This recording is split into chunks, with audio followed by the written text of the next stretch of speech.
కనకధారకి స్వాగతం. Already third డేకి వచ్చేసామండి. అసలు వారాహి నవరాత్రులు వస్తాయి అని అనుకోవడమే కానీ వచ్చిన 9 రోజులు చాలా ఫాస్ట్గా అయిపోతాయి. సో ఈరోజు మనం అమ్మవారికి పూజించాల్సిన ద్రవ్యం ఏంటి అంటే మల్లెపూలండి. ఇప్పుడు మంచి సీజన్ కూడా, మనకి మంచి జాజి మల్లెపూలు దొరుకుతాయి, లావు మల్లెపూలు దొరుకుతాయి. సో ఏవైనా సరే అమ్మవారికి మనం అష్టోత్తరం చదువుతూ వేసుకుంటాం. మొన్ననేమో మనం కుంకుమ, నిన్ననేమో ఎర్ర అక్షితలు, ఈరోజు మల్లె పువ్వులు. అయితే అమ్మవారికి మనం పెట్టాల్సిన నైవేద్యం ఏంటి అంటే చక్కెర పొంగలి. చక్కెర పొంగలి కూడా బెల్లంతో కాదు, చక్కెర వేసి చేస్తామన్నమాట. కొంతమంది బెల్లంతో, కొంతమంది చక్కెరతో చేస్తారు. ఈరోజు చేసేది అయితే చక్కెరతో చేసే చక్కెర పొంగలి. బెల్లం పొంగలి నేను చెప్తానండి, 2-3 డేస్లో ఉంది, అది కూడా మళ్ళీ చెప్తా. రేపు మనం చింతపండు పులిహోర చేసుకోవాలి. అండ్ ఎల్లుండి దద్దోజనం. నేను మీకు రోజు షార్ట్స్ పెడుతూ ఉంటాను, చెప్తాను. నిన్న పెట్టిన వీడియోలో అడిగిన డౌట్స్ని ఈరోజు మనం క్లియర్ చేసుకుందాం. ఫస్ట్ భవానీ మనకి కామెంట్ రాశారు, అక్క నేను ఇంట్లో వారాహి అమ్మవారి పటం కానీ విగ్రహం కానీ లేవు, లక్ష్మీ అమ్మవారిలో దుర్గా అమ్మవారిలో అమ్మని చూసుకుంటూ అమ్మని తలుచుకుంటూ నేను నిష్ఠగా పూజ చేసుకుంటున్నాను నాకు తోచినట్టుగా, కాకపోతే పసుపు గౌరమ్మ పెట్టలేదు, మరి ఎలా అంటే ఏం కాదు, కంపల్సరీ పసుపు గౌరమ్మ పెట్టాలని ఏం లేదు, ఒక్కొక్కరు ఒక్కొక్కలాగా చేసుకుంటారు. ఇంకా కొన్ని సంవత్సరాలు పోయిన తర్వాత మీకు పెట్టాలి అనిపించినప్పుడు అప్పుడు పసుపు గౌరమ్మని కూడా పెట్టుకొని ఇలాగే నిష్టగా చేసుకోండి. అమ్మ రూపాలు వేరు కానీ అమ్మ అంతా ఒకటే అని ఎప్పుడు సంకీర్తనమ్మ నాకు చెప్తూ ఉంటుంది. దుర్గా గారు నాకు కామెంట్ రాశారు, అయితే తను బాగా నాలాగే పూజ చేసుకుంటున్నారంట, కానీ తెలిసిన వాళ్ళు ఎవరో ఈరోజు చనిపోయారు, మరి అక్కడికి వెళ్ళొచ్చా లేదా అని చెప్పి అడుగుతున్నారు. యాక్చువల్లీ దీక్ష తీసుకున్నప్పుడు వెళ్ళకూడదండి. అంటే మీరు పసుపు గౌరమ్మ పెట్టుకొని కంప్లీట్గా దీక్షలో ఉన్నప్పుడు అయితే వెళ్ళకూడదు. డెలివరీ అయిన వాళ్ళ దగ్గరికి, అలాగే ఎప్పుడైనా ఇలా సడన్గా ఇలాంటి న్యూస్లు విన్నప్పుడు వెళ్ళకూడదు అంటారు. అయ్యప్ప స్వామి మాల వేసుకున్నప్పుడు కూడా వెళ్ళం కదండి, భవానీ మాల వేసుకున్నప్పుడు కూడా వెళ్ళరు. మా నాన్న గాయత్రి మాల వేసుకుంటారు. సో అలాంటివి ఏమైనా జరిగినప్పుడు వెళ్ళరు యూజువల్గా అయితే.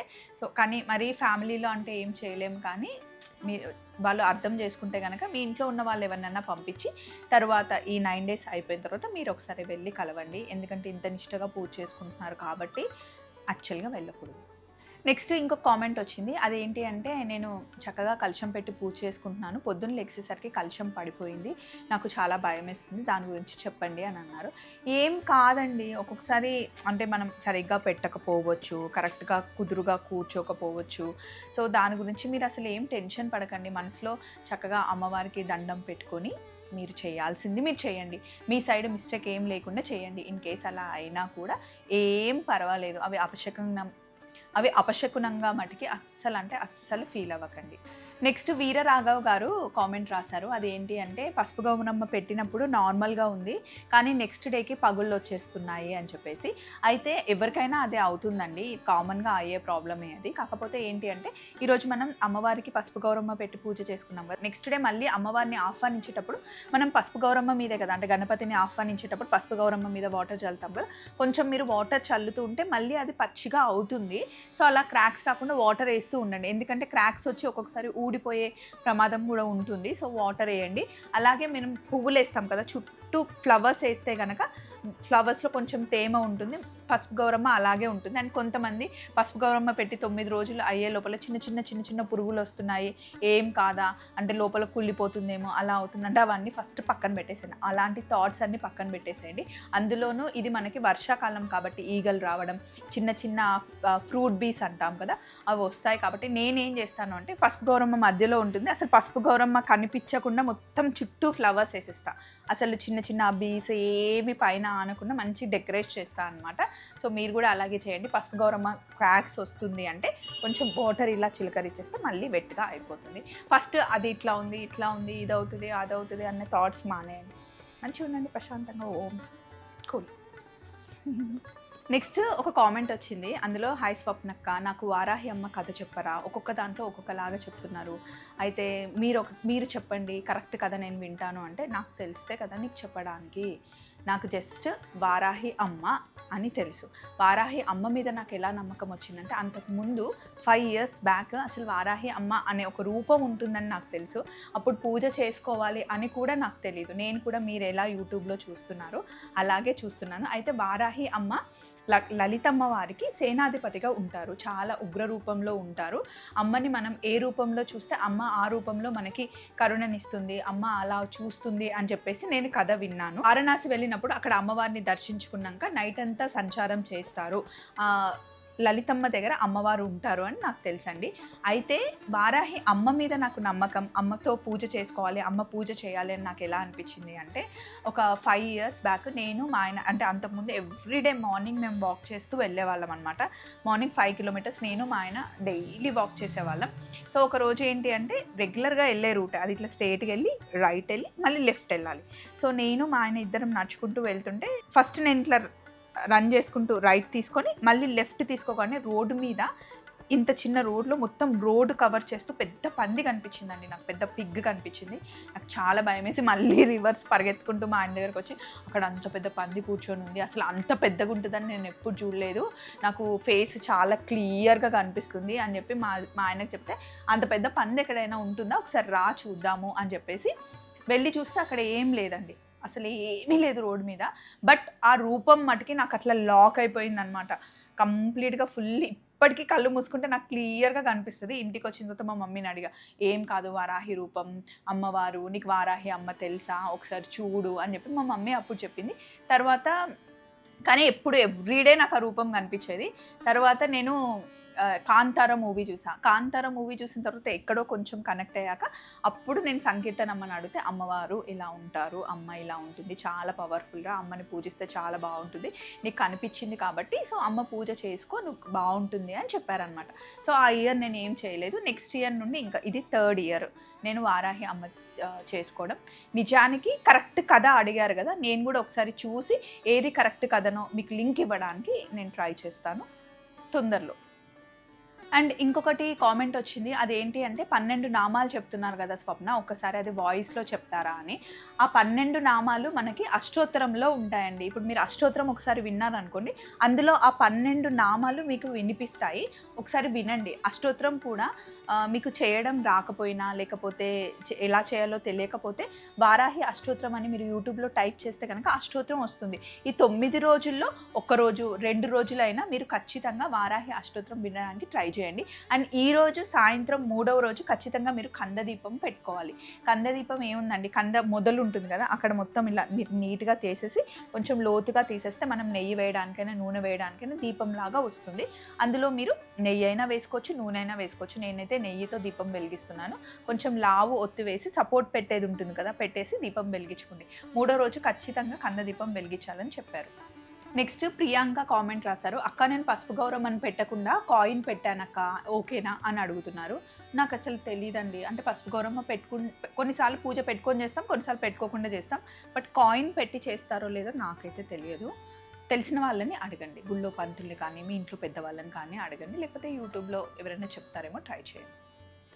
నెక్స్ట్ ఇంకో కామెంట్ ఏంటి అంటే, మన వీడియోస్ చూస్తూ పూజలు చూస్తూ మంచిగా అనిపిస్తుందంట, కాకపోతే వాళ్ళ హస్బెండ్కి కొన్ని బ్యాడ్ హ్యాబిట్స్ ఉన్నాయంటండి, అవి మానడానికి అమ్మని ఒకసారి దండం పెట్టుకొని 3 days కానీ 5 days కానీ పూజ చేసుకోవచ్చా అని అడుగుతున్నారు.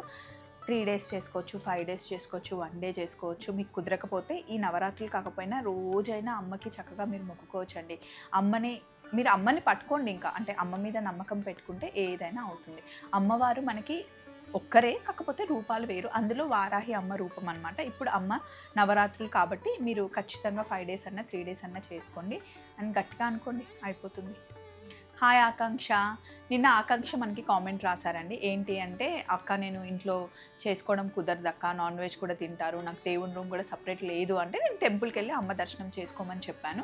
అమ్మ దర్శనం అంటే వారాహి అమ్మ గుడి కనిపించకపోయినా, అంటే మీకు అక్కడ లేకపోతే కనుక మీరు ఏ దేవుడి దగ్గరికైనా వెళ్ళొచ్చండి. దుర్గమ్మ దగ్గరికి వెళ్ళొచ్చు, లక్ష్మీ అమ్మవారి దగ్గరికి వెళ్ళొచ్చు, పెద్దమ్మ దగ్గర, అందరు అమ్మవార్లు ఒకటే అండి. మీరు ఏ అమ్మ దగ్గరికి వెళ్తున్నారో ఆ అమ్మ రూపంలోనే వారాహి అమ్మ రూపం ఊహించుకొని చక్కగా దండం పెట్టుకొని అమ్మ దగ్గరికి వెళ్తే చాలు.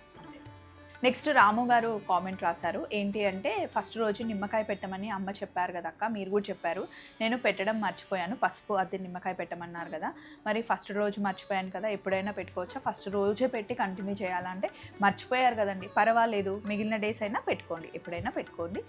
నేను కూడా మర్చిపోయా ఫస్ట్ డే పూజ చేసేటప్పుడు, సగం పూజలో నాకు గుర్తొచ్చింది. సో పూజ అంతా అయిన తర్వాత మళ్ళీ ఒకసారి అమ్మకి దండం పెట్టుకొని పెట్టాను అనమాట. మర్చిపోవడం అనేది కామన్, కానీ గుర్తొచ్చినప్పుడైనా పెట్టుకోండి. నెక్స్ట్ హేమలత అడుగుతున్నారు, అక్క మా అమ్మ వాళ్ళ సైడు మా అత్తవారి సైడు ఎవ్వరికి ఓడిబియ్యం లేదక్క, నేను ఎప్పుడు పోయడం చూడలేదు, మరి పోయకున్నా ఓకేనా అంటే, కంపల్సరీ ఏం కాదురా, జస్ట్ పోసుకుంటే బాగుంటుంది అని చెప్పేసి పర్వాలేదు, మీ ఇంట్లో ఎలా ఉంది, మీ అత్తగారిని అడగండి, అత్త అమ్మ ఎలా చెప్తే అలా ఫాలో అవ్వండి. నేనైతే మా అత్త ఏం చెప్తే అది ఫాలో అవుతాను. నెక్స్ట్ మనకి శ్రీ వైష్ణవి కామెంట్ చేశారు, అక్క నేను ఫోటో పెట్టుకొని పూజ చేసుకుంటున్నాను, మా ఫ్రెండ్ చనిపోయింది అక్క, వెళ్ళి చూడొచ్చా అంటే, మీరు జస్ట్ ఫోటో పెట్టుకొని పూజ చేసుకుంటున్నారు కదా, దీక్ష తీసుకొని పసుపు గౌరమ్మని పెట్టుకొని అలా ఏం చేయట్లేదు కాబట్టి వెళ్ళండి, వెళ్ళి మీ ఫ్రెండ్ కాబట్టి చూడండి. అండ్ కొంతమంది అంటారు, ఏంటి మీరు పూజ చేసుకుంటే ఇంకా గౌరమ్మని పెట్టుకొని దీక్ష తీసుకుంటే చనిపోయిన వాళ్ళ దగ్గర కూడా వెళ్ళకూడదా అని అంటే, దాని గురించి నేను కూడా ఏం చెప్పలేనండి, నాకు కూడా వినడానికి బాధగా ఉంటుంది. కాకపోతే చెప్తారు కదా, మన పెద్దవాళ్ళు చెప్తూ ఉంటారు, పంతులు చెప్తూ ఉంటారు కాబట్టి ఇంకా చెప్పాల్సి వస్తుంది. ఈ సిచ్యువేషన్ అయితే ఎవ్వరికి రావద్దనే నేను మనస్ఫూర్తిగా కోరుకుంటున్నాను. బట్ ఫ్రెండ్ అన్నప్పుడు ఆ ఫీల్ ఉంటుంది కాబట్టి మీరు డెఫినెట్గా వెళ్ళండి. మళ్ళీ ఇంకొక కామెంట్ ఏంటి అంటే, పసుపు గౌరమ్మ పెట్టకుండా ఓన్లీ విగ్రహం పెట్టి చేసుకోవచ్చు అంటే, విగ్రహం పెట్టుకోండి లేదా ఫోటో పెట్టుకొనైనా ఎలా అయినా చేసుకోవచ్చు అండి, అవి ఏమీ లేకపోయినా మనసులో అనుకున్నా కూడా సరిపోతుంది. నెక్స్ట్ లక్షిత అని చెప్పేసి కామెంట్ రాశారు, అక్క పూజకి ఇప్ప నూనె వాడొచ్చా అక్క అని చెప్పేసి కామెంట్ రాశారు.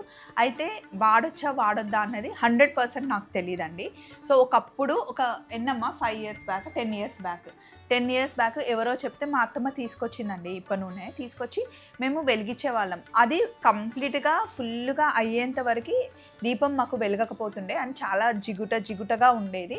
అండ్ అది వెలిగించినన్ని రోజులు ఏ రోజైతే స్టార్ట్ చేశామో అవి ఇంకా వద్దు, మనం ఈ నూనెతో వెలిగించొద్దు అనుకునేంత వరకు మా ఇంట్లో రోజు గొడవలే. నిజంగా నన్ను నమ్మండి, ఎవ్రీడే ఏదో ఒకటి కదమ్మా, ఎవ్రీడే ఏదో ఒకటి, ఇంట్లో ఎవరికో ఒకరికి దెబ్బలు తగలడము, అంటే దానివల్లే అయింది, అదే రీజన్ అని నేను చెప్పను. కానీ ఆ పీరియడ్ అలా ఉంది, మాకు నచ్చలేదు, మేము మానేసాం. కానీ 100% వాడొచ్చా వాడొద్దా అన్నది హానెస్ట్గా నాకు తెలియదు. వాడొద్దా ఏమో, మా అత్తమ్మ వాడొద్దు అంటున్నారు, మాకైతే మంచిగా అనిపించలేదు, మేమైతే వాడలేదు. అప్పుడు ఇంత పెద్ద క్యాన్ తీసుకొస్తే కొంచెం ఒక 1/4 వాడిన తర్వాత అమ్మ కిచకిచ రోజు గొడవలు, వి స్టాప్డ్ ఇట్. నెక్స్ట్ ఇంకొక కామెంట్ అండి, ఇది ఎన్నిసార్లు చెప్పినా పాపం నా దాంట్లో చాలామందిని అడుగుతూ ఉంటారు, రోజు తలస్నానం చేయాలా, వారాహి నవరాత్రిలో పొద్దున సాయంత్రం ఖచ్చితంగా తలస్నానం చేయాలంటే ఉంటారా అండి మనుషులు? పొద్దున సాయంత్రం ఎందుకు అసలు? రోజు 9 రోజులు కూడా రోజు చేయాల్సిన అవసరం లేదు. దీక్ష తీసుకునే రోజు ఫస్ట్ రోజు తలస్నానం చేయండి. మనం ఎలాగో నాన్ వెజ్ తినట్లేదు, కింద పడుకుంటున్నాము, నిష్టగా ఉంటున్నాం, అసలు నిత్య పూజకి కూడా కంపల్సరీ ఎవ్రీడే ఆడవాళ్ళు హెడ్ బాత్ చేయాలని ఎక్కడా లేదు. చాలామంది చెప్తారు, నండూరి గారు కూడా చెప్పారు, చాలామంది చెప్పారు. అసలు హెడ్ బాత్ చేస్తేనే పూజ చేయాలని అలాంటి రూల్స్ పెట్టుకోకండి. మనం కంప్లీట్గా ఫ్రెష్గా ఉన్నామా లేదా అన్నది ఒకటి చూసుకోండి. నేనైతే ఫస్ట్ రోజు హెడ్ బాత్ చేసా, నిన్న చేయలేదు, మళ్ళీ ఈరోజు శుక్రవారం, అండ్ నేను ఆల్టర్నేట్ డేస్ చేసుకుంటా రెగ్యులర్గా కూడా, అందుకే చేశాను తప్ప కంపల్సరీ మీరు 9 రోజులు హెడ్ బాత్ చేయాలి, పొద్దున సాయంత్రం హెడ్ బాత్ చేయాలని ఏం లేదండి. ఫస్ట్ ఇవన్నీ తీసేయండి. ఇంకో కామెంట్ ఏమొచ్చింది అంటే, ఏ యాలకులు మీరు తినమన్నారు కదా, ఇలాచి మింగి వాటర్ తాగమన్నారు కదా, అవి ఎలా వేసుకోవాలి, ఎప్పుడు వేసుకోవాలి అంటే, జస్ట్ నార్మల్గా యాలకులు ఉంటాయి కదండి, వాటిని 2 తీసుకొని డైరెక్ట్గా మింగేసి వాటర్ తాగండి. ఏ టైంలో అంటే, ఈరోజు మీరు మార్నింగ్ ఒక 7-8కి వేసుకున్నారు, లేకపోతే మధ్యాహ్నం వేసుకున్నారు, ఆ టైంని నెక్స్ట్ డే కూడా అట్లా రిపీట్ చేయండి. ఎన్ని రోజులు పీరియడ్స్ వద్దు అనుకుంటే అన్ని రోజులు రిపీట్ చేయండి. నెక్స్ట్ అఖండ దీపంలో దీపం వెలుగుతూనే ఉంది, రోజు నూనె చేంజ్ చేయాలా అని. అసలు ఆ క్వశ్చన్ ఎలా అడిగారో నాకు కూడా అర్థం కావట్లేదు. దీపం చక్కగా వెలుగుతుంది, నూనె ఉంది, ఆ ఆయిల్ని ఎందుకు చేంజ్ చేస్తామండి? ఆయిల్ అయిపోతే అందులో వేసుకోవాలి, అంతేకాని ఉన్న ఆయిల్ని చేంజ్ చేయొద్దు. కదిలించకండి, అలాగే వెలుగనిస్తూ ఉండండి. సో ఇంకా చాలా కామెంట్స్ వచ్చాయండి, 100+ కామెంట్స్ వచ్చాయి. కాకపోతే అవి రోజు అడిగినవే, నిన్న మొన్న ఆన్సర్ ఇచ్చినవే మళ్ళీ రిపీట్ చేస్తున్నారు. అండ్ నేను క్లియర్గా వీడియోలో చెప్పినది ఫుల్ వీడియో ఎవ్వరు చూడట్లేదండి, వాళ్ళకి తోచినవి క్వశ్చన్స్ అడుగుతూనే ఉన్నారు. కొంచెం వినండి ఏమేమి చెప్తున్నామో, విని అందులో మీకు ఇంకా డౌట్స్ ఉంటే అప్పుడు అడగండి. అండ్ ఇంకో థింగ్ ఏంటి అంటే, 3 days 5 days 1 day చేసుకోవచ్చా అని చాలామంది అడుగుతున్నారు. 1 day చేసుకోవచ్చు, 5 days చేసుకోవచ్చు, 3 days కూడా చేసుకోవచ్చు. మాకు భయం వేస్తుంది, మరి అమ్మవారికి చేయాలంటే భయం వేస్తుంది అంటున్నారు. వారాహి అమ్మకి మీరు భయపడినప్పుడు ఇప్పుడే పూజ చేయకండి, జస్ట్ అమ్మని మనస్ఫూర్తిగా తలుచుకోండి. మీకు ఎప్పుడు నమ్మకం వచ్చి నేను చేయగలను అనే నమ్మకం వచ్చినప్పుడే అమ్మకి పూజ చేయండి. ఫస్ట్ థింగ్ భయపడకండి, ఏ దేవుడికి మనం భయపడాల్సిన అవసరం లేదు. దైవం ఎప్పుడు మనకి చెడు చేయదు. తెలిసి తప్పులు చేయకండి. తెలిసి తెలియక మనం ఏమైనా పొరపాట్లు చేస్తే అమ్మ మనని క్షమిస్తుంది, కానీ ఒకసారి క్లియర్గా తెలుసుకొని తప్పులు లేకుండా పూజ చేయండి. చూస్తూ ఉండండి కనకధార. మళ్ళీ రేపు కలుసుకుందాం. గుర్తుంది కదా, ఈరోజు మనం చక్కెర పొంగలి అమ్మవారికి నైవేద్యంగా పెట్టాలి, మల్లెపూలతో అమ్మవారిని పూజించాలి. మళ్ళీ కలుద్దాం. మరొకసారి అందరికీ వారాహి నవరాత్రుల శుభాకాంక్షలు.